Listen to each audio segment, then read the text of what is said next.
Welcome back to Tea and Takeaways, a therapist point of view. If we haven't met yet, I'm Vanessa, licensed therapist, educator, podcast host, and love of all things mindfulness, motherhood, and yes, sex in the city. Episode 8 of And Just Like That was definitely for grown folks. I am glad that I sent my kid to bed at the time that I did because what a different episode compared to last week's. The title of this episode is Happily Ever After, as that was the name of the art exhibit. In the exhibit, Miranda said that happiness is an iPad and a cleaning lady. Throw in a personal chef and a personal trainer, and that's my version of a fairy tale ending. And Charlotte took the idea to a deeper level, saying there are different versions of us as we evolve. She says, think of the things that you let go of and the things that you hold on to.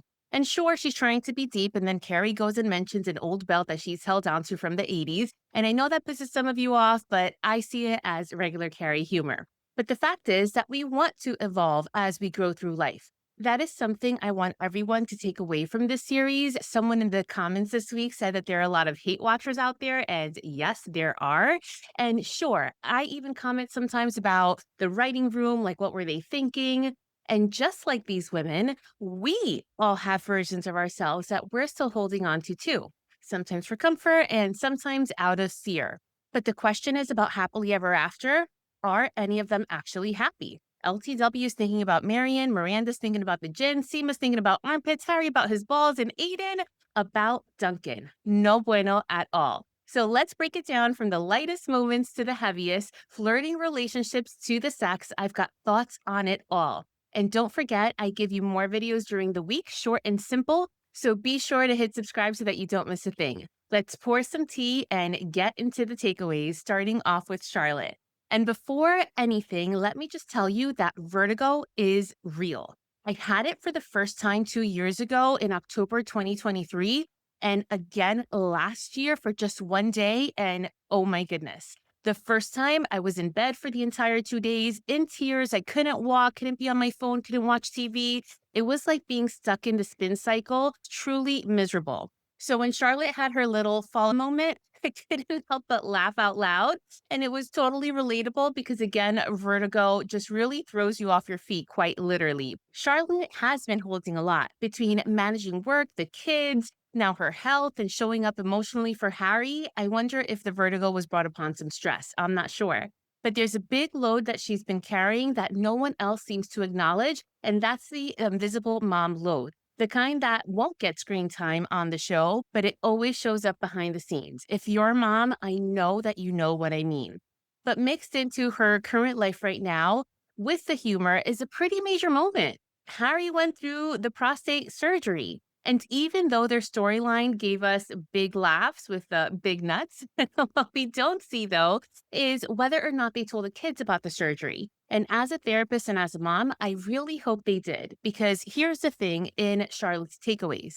When health issues arrive, kids deserve to be brought into what's happening with age appropriate honesty. Protecting them doesn't mean keeping them in the dark. And as for partners, emotional support sometimes does mean that they are sharing the load and the reality. And Harry stepping up was beautiful, but now I hope that they model that openness for their kids too. So what do you think? Should the kids have been told everything or just the basics when it comes to their parents' health? Moving on to Gia, who now over crosses the line as a parent. She came in hot this week with the shade, and she was giving serious therapy in need of a therapist energy in this episode, calling Anthony small and old and saying, take me away from all this nonsense, show me something substantial that will last. As I mentioned in last week's video, she's clearly still carrying the emotional weight from her being 21 and falling for a man nearly twice her age. And now she's dumping this onto her son's relationship, projecting her own fears, her own hurt, and her attempt for control onto Giuseppe under the guise of concern. The takeaway here for Gia is, I'm going to make it about myself for a second. I'm low-key upset with Gia because she's giving therapists a bad name. A therapist with her life experience, because we know she's been in the game for quite a few decades, should have absolutely enough self-awareness to pause and to recognize, oh, wait, this is my stuff. But instead, she's doubling down on the whole issue. But this is also a reminder that no one, not even therapists, is immune to their own unresolved stuff. And this is also a reminder that love isn't about trying to fix someone else's path to avoid your own regrets. It's about supporting them while they walk on their own. And it was nice to see Giuseppe stand up for his love for Anthony. But how much slack would you cut your mom, or would you cut her out entirely? He also has some thoughts for Anthony. And poor Anthony, he says she's trying to kill the relationship. What does she have against me? She doesn't even know me. And he's not wrong. Giuseppe suggesting that Anthony cook for his mom by himself. My answer to that is hard pass. This isn't a charming meet the mother dinner. It's a setup to be emotionally grilled, and no one should be served up like that. Giuseppe absolutely needs to be present. And my takeaway for Anthony in this episode is that winning Gia over still matters to Anthony. He obviously still cares and he does want to be accepted and respected, but he's not about to lose himself in this process, if you notice. And that's such an important balance to recognize. You can want acceptance without sacrificing your authenticity. You can show up honestly without like groveling for approval. Anthony is not playing small to make Gia comfortable and has only called her Gia after she told him to call her by her full title and name. That's the only thing like disrespectful that he's kind of done. But other than that, he hasn't lost much respect for her. So my question to you is, how long would it be until you lost respect for anyone, but in this case, for a potential mother-in-law who has lost respect for you? Moving on to Seema. This woman, I mean, even her underwear is fierce. So let's talk about this new vibe that she has with Adam. When they were in bed, though, I couldn't tell at first if Seema was into it. She didn't look thrilled. And then when she finished, she was there, but maybe it was the acting. I don't know. I didn't know what it was. I couldn't read it. And to me, it just felt off. Their extracurriculars then were followed by dinner, which had a whole lot of laughs. All until we found out about how granola Mr. Adam Karma actually is. But I mean, it adds up. And while Seema clearly enjoyed the evening, she was quick to draw the line with, I can't be with someone who says stuff like that. And I get it because I too would also die without aluminum Zyco, whatever it is, but there's more there. The takeaway for Seema here is that this moment is bigger than a cringe one liner, right? It speaks to how tightly we sometimes cling to the stories that we tell ourselves, the narratives we write about who we are, who we should be with, what fits in and what doesn't. Seema has built this very specific life for herself and the identity that she wants to or that she is embodying. And it all centers around independence, her style, standards. But when our identity becomes so rigid, it can close us off to surprise and even takes away like the nuance and the joy that we experience in these types of experiences. So the real question is, was it really about what Autumn said, or was it really about how it made Seema feel? What do you think? And talking about how people are feeling after what people are saying, let's move on to LTW. And oof, Hmm. there is a lot here. So, yes, she had a sex dream about her editor, which totally normal to a degree because it's normal to have spicy dreams. And it even sparks something in the bedroom with Herbert, which is great. But, my friends, there is a very fine line. Because let's be real, if things at home weren't going well, or if she and Herbert just had a huge fight, let's say, these flirtatious moments with Marion could easily, with like a blow of a wind, could easily turn into something more than just flirtation. And Lisa even admits that she sometimes flirts with him during the meetings. And the way that Charlotte looked at her said everything. Like, yes, girl, you're making a connection. But the way that her eyes got big, that said, maybe that's not the kind of connection that you should be making. We'll get back to that part later. For now, let's move on to the scenes with Herbert. Herbert's line when he was like, Pete, is it my birthday? Like, did I miss something? It really made me laugh out loud. But it was also very telling because intimacy shouldn't just be saved for birthdays or anniversaries or post dream guilt, right? It should be ongoing. It should be fun, reciprocal, and above all, it should be honest. And can we take a second for the peeing scene also? It wasn't sexy, but it was real. That whole hold that thought, I gotta pee. I mean, that's real life, not filtered, not edited, not what we see in movies, just what happens behind closed doors after the sexy music fades, so to speak. That being said, while that wasn't sexy, neither is asking for toilet paper and other things right after you said, hold that thought. But that is the life of a married couple. It's just a matter of being considerate with bringing the sexy back into the bedroom, which we so often let go after we date sometimes. We also want to be considerate of the invisible mental load that women carry. More on that to come later. All in all, it's important to keep it fun and spicy with your partner or with your spouse. I just wonder, did they get back into it after he finished peeing? They didn't show that part. And not to be missed is also Herbert's insecurities. Not that they're super apparent or taking over his entire life, but this did come up in a past episode. And it was interesting to see in this episode how men may also think, wait, am I still sexy? Because it seems that women are always swimming in thoughts like this, or at least about still looking good. And it's just interesting to see a man actually being shown that he's also thinking about it. Now, moving on to Marion. He was doing the absolute most with the papaya scene. Too much for me with TV, but I loved all the play on words. Lisa saying, I'm fine with my usual. Marion saying, ever want something different? Lisa saying, I made a promise. That last one felt like her reminding herself about where the line is, even if she is inching to it closer and closer than she admits. And when she got home, that guilt, I mean, it couldn't have been louder. And it got louder as the night went on. I mean, when in the theater and she says, I've got to go, my kids need seltzer, it was a crack up to the 10th degree. So the takeaway here is that even the strongest of marriages can experience moments of temptation and not always physical. Sometimes it's emotional, sometimes it can be mental or even energetic.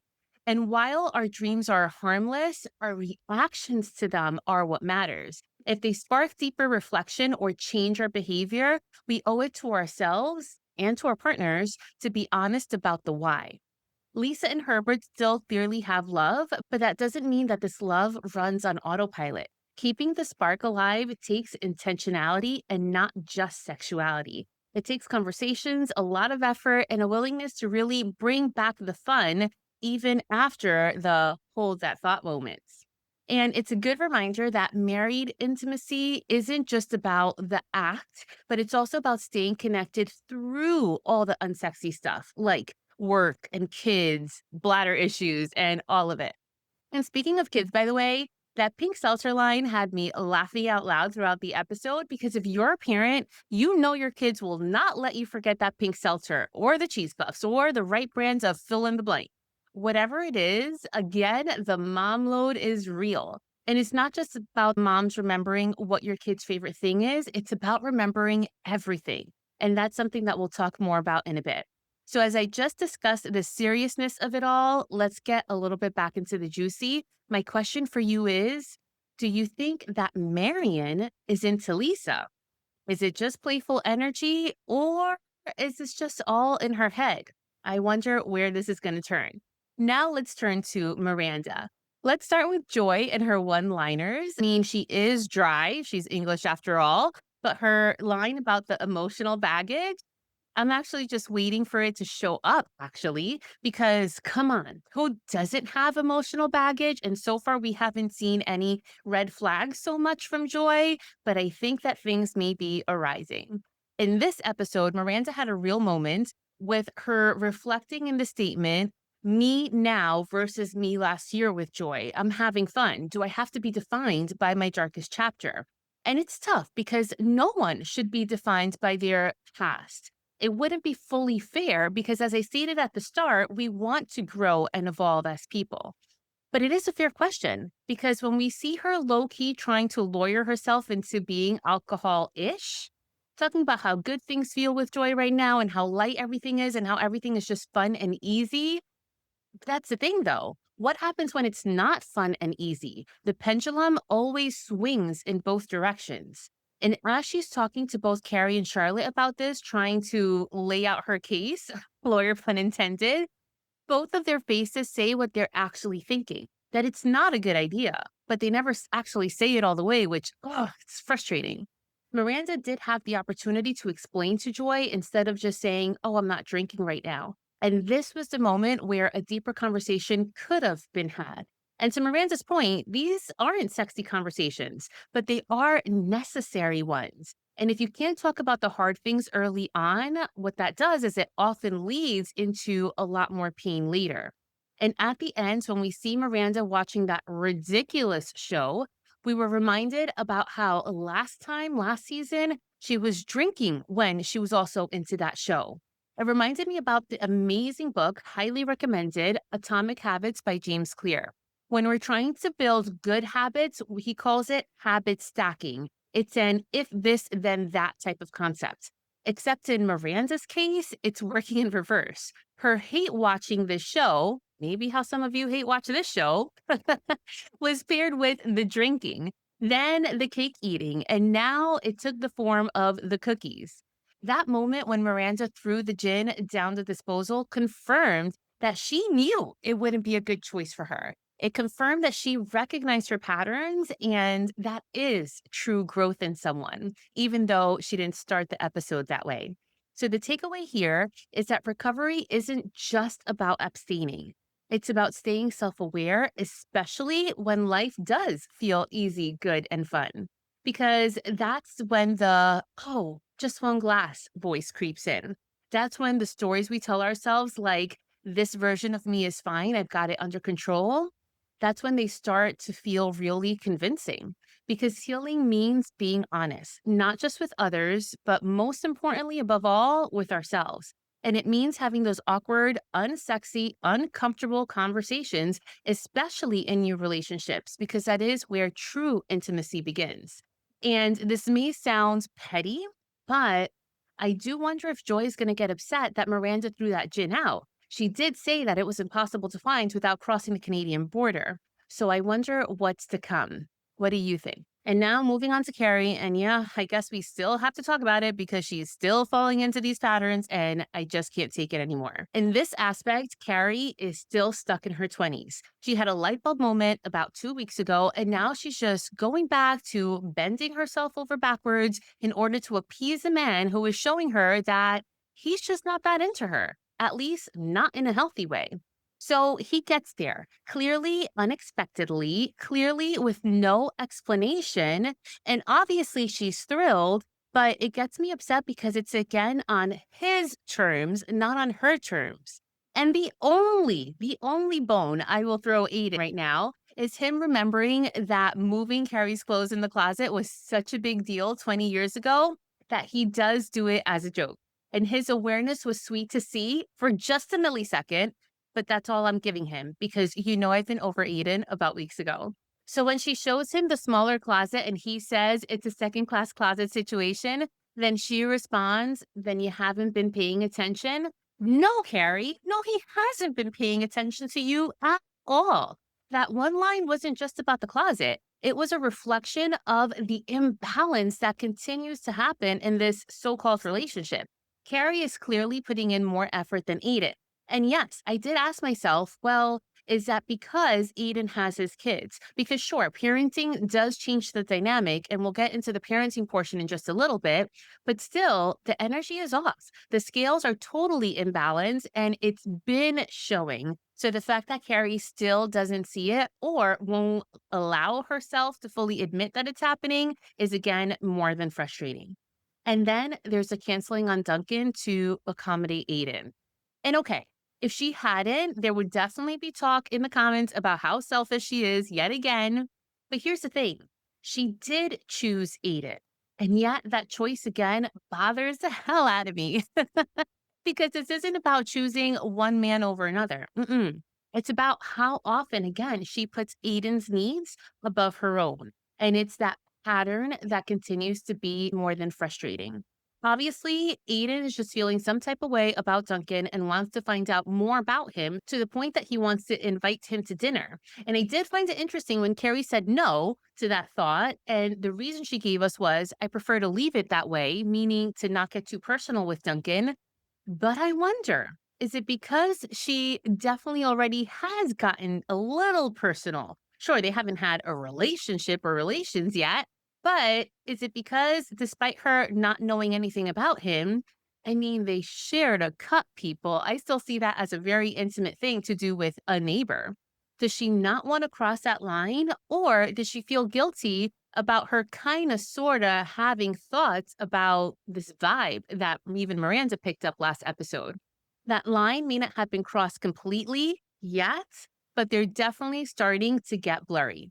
So, my takeaway for Carrie is that when we're in relationships, especially when we're in relationships with very complicated histories, it's easy to start compromising ourselves. And not just in big ways, but in a lot of the tiny ways that do add up. We cancel plans, we adjust expectations, we lower our needs, and we tell ourselves, oh no, it's not a big deal because there are a lot of just tiny things. But here's the thing, my friends, when the scale keeps tipping in the one way, especially, eventually something spills. Carrie's not just managing Aidan's needs, she's minimizing her own needs. And in the process, she's caught between loyalty, her guilt, and her unspoken feelings for someone who sees her in a very different light, meaning Duncan appreciating her writing. And truly, this isn't about Duncan versus Aidan, it's about Carrie versus herself. Why do you think it is that Carrie can't see these patterns for herself? Because I know that you, like me, are over it. Moving on to Aidan. When he looks at his phone and he's like, oh, nothing from Wyatt yet, even after 5 texts. This woe is me energy isn't doing it for me. I just can't. At least Carrie tries to take an interest, but that line when Carrie asks why Wyatt went to live with his mom and Aidan says he loves her more, that was manipulative. We need to ask ourselves, or rather, Carrie should be asking herself, oh no, rather, she should be asking Eden directly, did he only come to New York City because Wyatt wasn't with him? And sure, it is important to prioritize your kids, especially when they're struggling. And having ADHD and the big mental health challenges are real and they are a delicate thing. But it's also important to take care of yourself. And it's not an either or, it's truly a both and, even when it's hard. This is actually what I help moms with as a coach all the time because we pour so much into our kids that we're not even last on the list. We're not even on the list as parents. And if Aiden's ex wife is so close that they just slept together, jab intended, then they can probably coordinate something just a little bit more balanced because what he's doing right now isn't sustainable and it's truly not fair to Carrie. But I think he personally loves it because there's also that moment when he says, oh, I'm the bad guy because Wyatt chose to be with his mom. That in and of itself says a lot. It says a lot about his insecurities. It says a lot about his need for control and about how deeply he ties his worth to his role as a dad without leaving space for anything outside of that identity of a father. And this is big, my friends. And then there's the jealousy, the Dunkin' Donuts comment, the need to invite him to dinner, the intense curiosity with Carrie's friends.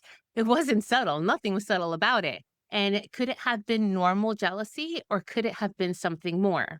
The takeaway here is that Aiden seems to be dependent on his role as a dad because it's starting to feel like it's the only identity that he feels confident in.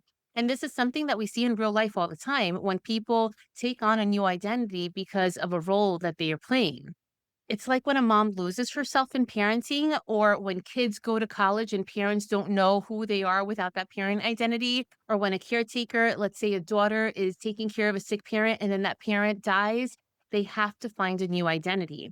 When that role disappears, then the self is left shaky. And that's a hard place to be. We all need something outside of the roles that we play. And Aiden is clinging so tightly to fatherhood that he's using it as both a shield and an excuse. And it might look noble on the surface, but underneath this all, it's keeping him from showing up fully for himself and for Carrie. Because when someone only knows how to be needed, they may never learn how to truly choose you, or in this case, how to choose Carrie. And that's exactly what Carrie deserves. And that's exactly what she's choosing to not look at hidden in plain sight. So then at the end, when we hear the book voiceover say, after what seemed like forever, the woman felt happiness had arrived in her doorstep, remarkably and quite unexpected. You hold your breath and remain very still, not wanting it, meaning the bird, to fly away. And here are my non therapist, non filtered thoughts. Are you freaking kidding me, Carrie? You're out here acting like Aidan is a second coming, holding your breath, tiptoeing around, hoping that he doesn't fly away. Ma'am, you've given up so many things and now you're giving up your backbone too? This isn't romantic. This is giving fawning energy and forgetting who you are. And now, my composed therapist thoughts are that Carrie is trying to capture a fleeting feeling. She's afraid that even acknowledging this feeling might make him disappear. And it's not uncommon. When we've been through pain and disappointment or loss, happiness can almost begin to feel suspicious, like it's too good to be true. So instead of embracing it fully, we may tiptoe around it, afraid it'll leave just like last time. But real emotional growth means learning to just trust joy when it shows up, not because it promises to stay forever, but because we know we're okay, even if it doesn't. And we know that Carrie knows that she can't be okay because she's almost never been without a guy. She's always looking for someone to fall back on, and that is not a healthy pattern. Regarding friendships in this episode, I believe that true friends can respectfully call each other out because they do have the friend's best interest at heart, and there can still remain friends after this has happened. Last episode, Carrie was quick to call Miranda out, but in this episode, neither Carrie nor Charlotte called Miranda out on her drinking comments. And then when it came to Lisa, Charlotte brushed Lisa's flirtation with the editor, and while it could be about choosing peace over conflict, it also shows how easy it is, especially for women and even close friends, to avoid the harder conversations when things begin to feel uncomfortable. But then is that true friendship? And regarding the mom load, as I said I was going to come back to, it's called the invisible mental load for a reason because no one sees the calendar checking, the emotional management, the permission slip signing, the doctor appointment scheduling, all of these mental gymnastics that mom are doing every single day. Charlotte and Lisa give us glimpses of that every now and again, navigating everything from parenting to marriage to career expectations to grief and then to their own well being.